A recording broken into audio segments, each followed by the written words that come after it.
Good morning and welcome to Newsfirst Prime Time Sunrise. Hello there, a very good morning and welcome to Primetime Sunrise with me, Shane Silva. Let's start off with a look at your headlines.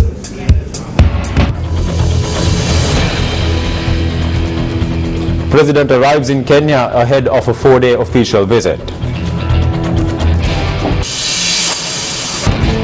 Government radiologists to commence trade union action today.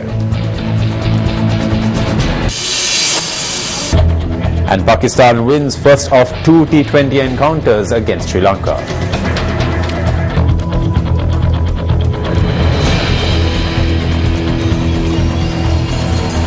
On to your stories in detail. Now, President Mahinda Rajapaksa arrived in Kenya last night as part of a 4-day official visit.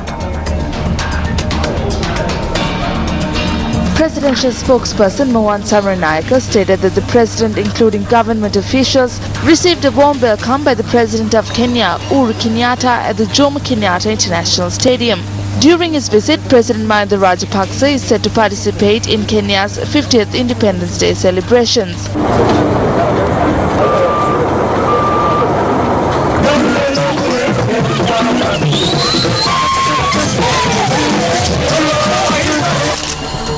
A number of bilateral agreements are to be signed as well during this official visit. How are you today?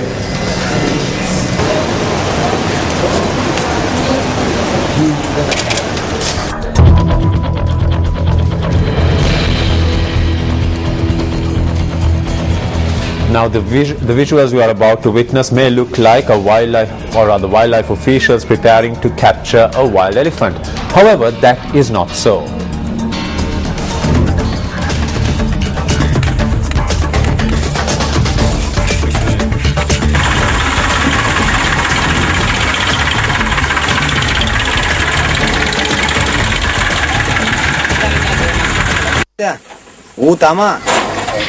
Due to an inhumane act, this elephant that roams in the Thoppigala sanctuary had to physically pay the price. Wildlife officials commenced treating the wounds inflicted on its trunk thanks to a trap gun that had been set up by a hunter. Every resident said that the wounded elephant was roaming in the Ruwanpitia area in Balikanda for the past week.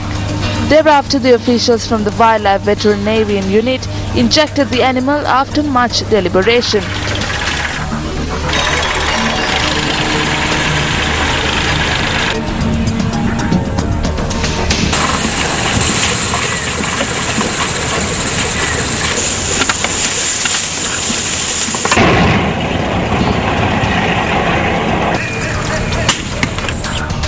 The officials say the elephant was estimated to be 10 years old and will receive further treatment.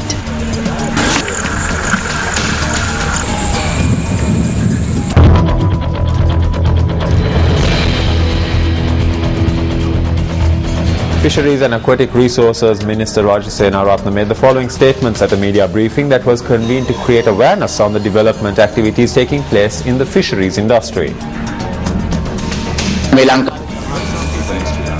Was a concept of traveling with the Sri Lanka flag hoisted. That means that the people who are spoken to do not know that under the international agreement you are required to hoist your national flag. As much as we try our level best to work in the right direction, we have not at any point acted to disrespect the President's office. Responding to a query regarding the Iranamadu tank, the minister had this to say. When he was going to the north, I said that the people had not attended to this. The President said to release this immediately. Thereafter, the work was completed in whatever manner. When I was being greeted, I asked him as to what the issue was with disregard to security. When a Sena Ratna speaks, security is a concern. However, when a Rajapaksa speaks, there is no security problem. Isn't that how security matters function in this country? In whatever way or another the job was done to me. I will too be happy if the Rajapaksas did the job.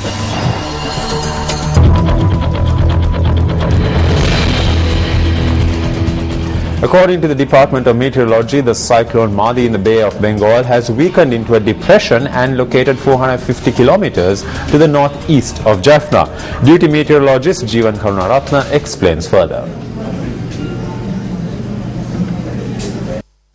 The cyclone Madi in the Bay of Bengal has weakened into a depression and located about 450 kilometers to the northeast of Jaffna. There will be showers or thunder showers at times in the sea areas of the coast extending from Trincomalee to Manava and Jaffna.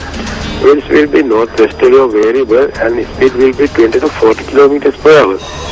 The sea areas of the coast extending from Trincomalee to Manava via Jaffna may be rough at times, as the winds can be strengthening up to 50 to 60 kilometers per hour at times.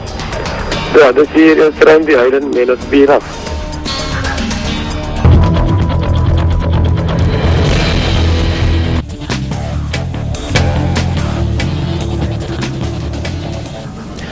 All-rounder Shahid Afridi starred in Pakistan's 3-wicket win over Sri Lanka in the first T20 international played between the two countries in the Dubai Stadium yesterday. Winning the toss, the Pakistan skipper invited Sri Lanka to take first lease of the wicket. The Sri Lankan batsman, however, failed to achieve a good start. Matthews was dismissed for 50 runs while Lahiru managed 23 runs not out to steer Sri Lanka to 145 runs for 5 wickets in their allotted 20 overs. Matthews hit 5 boundaries and a 6 of 34 balls before getting out in the last over. Skipper Dinesh Chandimal and Kumar Sangakkara chipped in with 22 and 21 runs respectively. Batting in reply, Pakistan lost Ahmad Shahzad in the 3rd over, but Mohammad Hafiz and Shahjal Khan contributed with 32 and 34 runs respectively. Afridi hit 3 sixers and 2 boundaries to help Pakistan overcome a tough challenge from Sri Lanka, who had taken the match to the final over, with Pakistan needing 6 runs. Afridi scored 39 runs with a 6 off the last ball over paceman Wan Kulasekara to give Pakistan a 1-0 lead. He gets the paddle out and he picks up 6. That's it.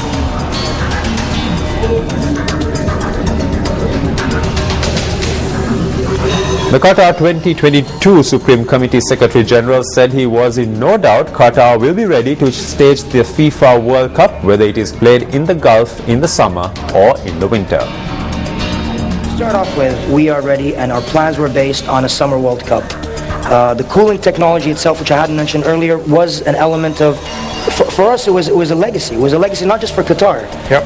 Today, the fact that people are discussing hot weather, even within Brazil right now, and the people are talking about the heating and so on, and other major tournaments have also been held not in the most ideal of times. So the cooling technology for us is a legacy not just for Qatar, but as we've always said, far beyond our borders. But in the end, if FIFA and the football community decide and want to move the World Cup to winter, whether it's November or any other time, we are more than happy to accommodate that. Every major tournament, in my belief, always leaves a legacy, leaves a lasting legacy. It's always an opportunity. The Middle East, throughout especially the modern age and the modern history, has developed and evolved quite significantly. But there's also been elements of, if you will, misperception about the Middle East in general. Now, I think one of the elements that a World Cup offers is shining the spotlight on a region. And if, shining the spotlight correctly, it allows for people from the outside world to look and understand who the people in the Middle East are. We're a population that has a great sense of humor. We're people that are friendly. We're known for our hospitality. So it's an opportunity to actually bridge that gap that the outside world might have on a stereotype for the Middle East. In terms of broadcasting, 3 billion viewers can look at us, can watch the games during primetime viewing without the times themselves changing in Qatar. We can host the event during the late afternoon to early evenings, and the broadcasting times would be perfect for 3 billion viewers.